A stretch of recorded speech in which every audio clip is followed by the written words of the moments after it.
நிறையா இதுக்கு முன்னாடி பேசின எல்லாருமே வந்து ரொம்ப படித்தவங்க, சிந்தனையாளர்கள், அறிவாளர்கள், இலக்கண வல்லுநர்கள்லாம் பேசினாங்க. ரொம்ப படித்தவங்க. எந்த அடையாளத்துக்குள்ளேயும் நான் வரமாட்டேன். ஏன்னா நான் இங்கே வந்திருக்கிறது வந்து யுகபாரதி சாருடைய ரசிகனாக வந்திருக்கேன். நான் அவரோட சினிமாவில் பயணிக்கிற வாய்ப்பு எனக்கு கிடச்சிது. என்னோட ரொம்ப ஒரு பெஸ்ட் அசோசியேஷன் அப்படின்னு சொல்லணும். நான் முதல்ல அவரை சந்தித்தது வந்து நான் ஒரு பாடல் எழுதியிருந்தேன். இப்போ முன்னாடி சூதுகவும் படத்தில் நான் தான் எழுதியிருக்கேன்னு தெரியாது நிறைய பேருக்கு. ஆர்ஆர் அப்படிங்கிற பேரில் வந்திருக்கும். எல்லாம் கடந்து போகுமாடான்ற ஒரு பாட்டு வரும் இந்த படத்தோட கடைசியில். ஸோ நான் முதல்ல வந்து சந்தோஷ் நாராயணன் என்னோடய ஃப்ரெண்டு, அவரோட வீட்டில் தான் யுகபாரதி சாரை மீட் பண்ணேன். ராஜமுருகன் சாரோட வந்திருந்தார். அப்போ நான் சொன்னேன் இந்த மாதிரி, ஏன்னா அப்போ நான் எதுவும் ரிலீஸ் பண்ணியிருக்கல, எதுவுமே நம்மளது ரிலீஸ் ஆகலை, என்ன பண்ணியிருக்கீங்க அப்படின்னு சொன்னால் நான் சொன்னேன் இந்த மாதிரி இந்த பாட்டு நான் தான் எழுதினேன் அப்படின்னோடனே ரொம்ப பாராட்டினார். நான் கூட நினச்சேன் சரி நம்ம பயங்கரமாக எழுதுகிறோம் போல இருக்கே அப்படின்னு சொல்லிட்டு அவர் என்ன பண்ணியிருக்காருன்னு போய் தேடி பார்த்தேன். அன்னிலேருந்து நான் பாட்டை எழுதுறதே விட்டுட்டேன். அதுலேருந்து பாட்டே எழுதுறதில்ல. நம்மளாம் எழுதவே கூடாதுன்னு தான் தோணுச்சு அதுக்கப்புறம். ஏன்னா அவரோட அனுபவம் வந்து அவ்வளோ பெரிய அனுபவம். நான் சின்ன வயசில் காலேஜ் படிக்கும்போது கேட்ட ரொம்ப ரசித்த வார்த்தைகள்லாம் அவரோட வார்த்தைகள். ஸோ வந்து என்னை இங்கே கூப்பிட்டதுக்கு முதல்ல நன்றி சார், ரொம்ப ரொம்ப நன்றி. அண்ட் இங்கே ரொம்ப நல்ல சில பேச்சுகளை கேட்க முடிஞ்சுது. என்னை பொறுத்த வரைக்கும் என்னென்னா, இந்த புத்தகத்தை நான் முழுசாக படிக்க முடியல. எனக்கு ஒரு 2 நாள் முன்னாடி தான் கொடுத்தாரு ஆக்சுவலாக, ஒரு இடத்துல சந்திச்சு. நான் பாதி படிச்சுட்டேன் இந்த புக்கை. ஆனால் உண்மையிலே சொல்கிறேன், இதை என்னால் கீழே வைக்க முடியல. படிக்க ஆரம்பிச்சதுலேருந்து பொதுவாக நான் முன்னரையெல்லாம் படிக்க மாட்டேன். அவரே எழுதியிருக்காருன்னு பார்த்தேன், சரி நான் அதையும் படித்தேன். ரொம்ப சந்தோஷமாக இருக்குது இந்த மாதிரி இந்த காலகட்டத்தில். ஏன்னா நான் சில நாள் நடுவில் அந்த ட்விட்டரில் சண்டை போட்டது உண்டு. எல்லாருமே தமிழ் படிக்கணும் அப்படின்னு சொல்லும்போது சில பேர் இப்படிலாம் கமெண்ட் பண்ணாங்க. இந்த மாதிரி தமிழ் படித்தா என்ன கிடைக்கும், வேலை கிடைக்குமா, மரியாதை கிடைக்குமா, இப்படியெல்லாம் அதெல்லாம் சும்மா ஒரு இதுக்கு தான் அப்படின்னு சொல்லி இளைஞர்கள் நிறைய பேர் சொல்கிறது வந்து ரொம்ப வருத்தமாக இருந்துச்சு. ஏன்னா வந்து பொதுவாக அறிவுன்றது ஒரு மெஷரபிள் குவான்டிட்டி. அறிவுன்றது இப்போ நம்ம அகாடமிக்காக படிக்கிறது, ஸ்கூலில் படிக்கிறதெல்லாம் அதை மெஷர் பண்ண முடியும். ஆனால் அது வந்து உண்மையான ஒரு அறிவுக்கான குறியீடான சத்தியமாக தெரியாது. இப்போ நிறைய பேர் காலேஜில் படிக்கிறாங்க, டிகிரி வாங்கியிருக்கோன்னு சொல்கிறாங்க. ஆனால் அதை வச்சு என்ன பண்ணுறாங்க அப்படின்னு பார்த்தா அது வெறும்னு ஒரு சர்வைவல்கான ஒரு விஷயமாகவே இருக்குது தவிர சமூகத்தில் அது ஒரு பெரிய ஒரு ஆற்றலாக உருவாக மாட்டேங்குது. ஸோ அறிவையும் ஆற்றலையும் சேர்த்தா தான் எதாவது பண்ண முடியும் ஆக்கப்பூர்வமாக. அப்படிங்கிறதுக்கு ஒரு சிறந்த இலக்கணம் வந்து யுகபாரதி சார். ஏன்னா அவரோட அந்த ஜெய்பீம் படத்தில் அவர் ஒரு பாட்டு சொன்னார், தலைக்கோதும் இளங்காத்து.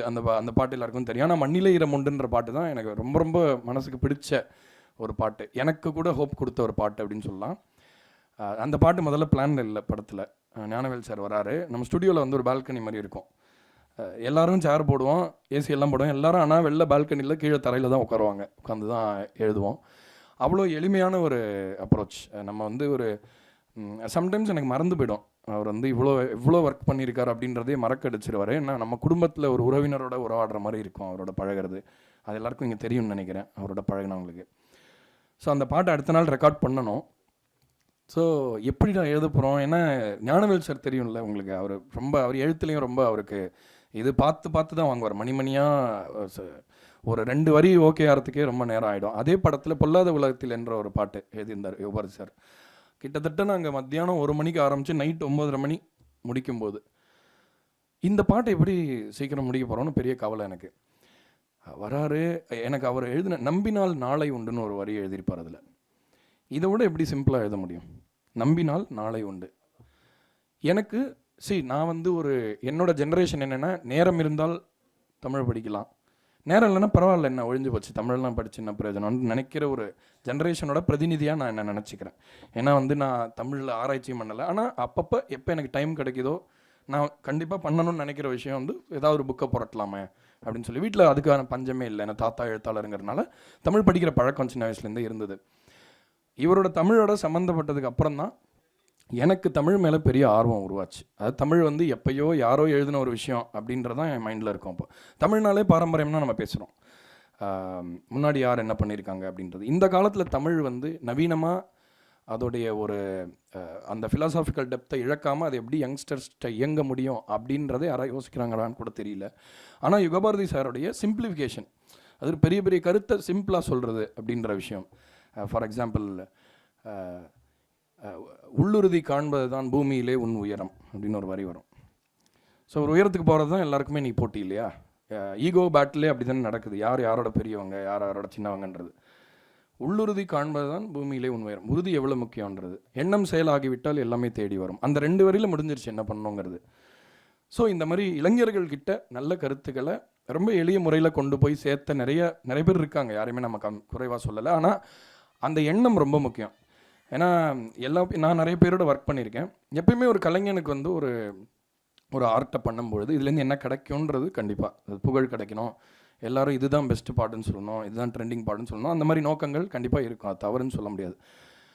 ஆனால் யுகபாரதி சாரோட எப்பெல்லாம் பாட்டு பண்ணியிருக்கோமோ, ஜோக்கர் காலத்துலேருந்து நான் சொல்கிறேன், ஜோக்கருக்கு பண்ணும்போது, குக்குவுக்கு பண்ணும்போது நிறைய படத்தில் நாங்கள் பயணிச்சிருக்கோம். இப்போ சமீபமாக பண்ண சில பாடல்களில் கூட அவரால் வந்து ரொம்ப, அதாவது ஒரு என்ன சொல்கிறது, டக்குன்னு போனி ஆகிற மாதிரி வார்த்தையை எழுதிட முடியும். அவருக்கு அது ரொம்ப இயல்பு. அது எனக்கு நல்லா தெரியும், எனக்கு நல்லாவே தெரியும் அது. ஆனால் அந்த மாதிரி நேரத்தில் கூட நம்ம பொறுப்போடு இருக்குமா, இது நம்ம இதில் என்ன கொடுக்கலாம், இதில் என்ன கொடுக்கலான்னு, அதாவது என்ன எடுக்கலான்ற இடத்துல என்ன கொடுக்கலாங்கிறத மட்டுமே தான் அவர் யோசிப்பார் எப்பயுமே. அதை நான் ரொம்ப இன்ஸ்பைரிங்கான விஷயமா எடுத்துக்கிறேன். ஏன்னா நான் கண்டிப்பாக அவரோட வயசில் ரொம்ப சின்னவன் தான். பட் எனக்கு வந்து இந்த சினிமாவில் ஒரு அண்ணன் அப்படின்னு யாராவது இருந்தாங்கன்னா கண்டிப்பாக அவர் தான்.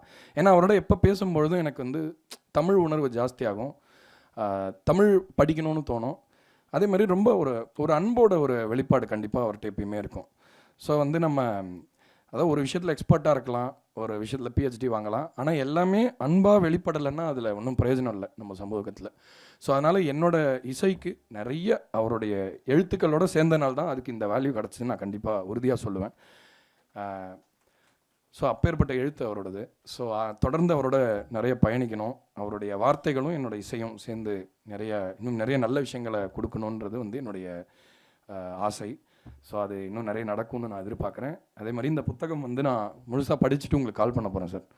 ஏன்னா ரொம்ப நாள் ஆச்சு. இந்த மாதிரி ஒரு புக்கை எடுத்தால் வைக்க முடியாதுன்னு சொல்லுவாங்கள்ல, அந்த மாதிரி ஜஸ்ட் அந்த முன்னுரை தாண்டி இந்த 2-3 சாப்டர் முடித்த உடனே ஐயோ இன்னும் என்ன வரும்னு சொல்கிற மாதிரி இருக்குது. ஸோ இன்னி காலகட்டத்தில் அது ரொம்ப முக்கியம்னு நினைக்கிறேன். அதே மாதிரி பேசும்போது ஒருத்தவங்க சொன்னாங்க இந்த மாதிரி கல்லூரியிலலாம் இந்த புத்தகங்கள் இருக்கணும்னு.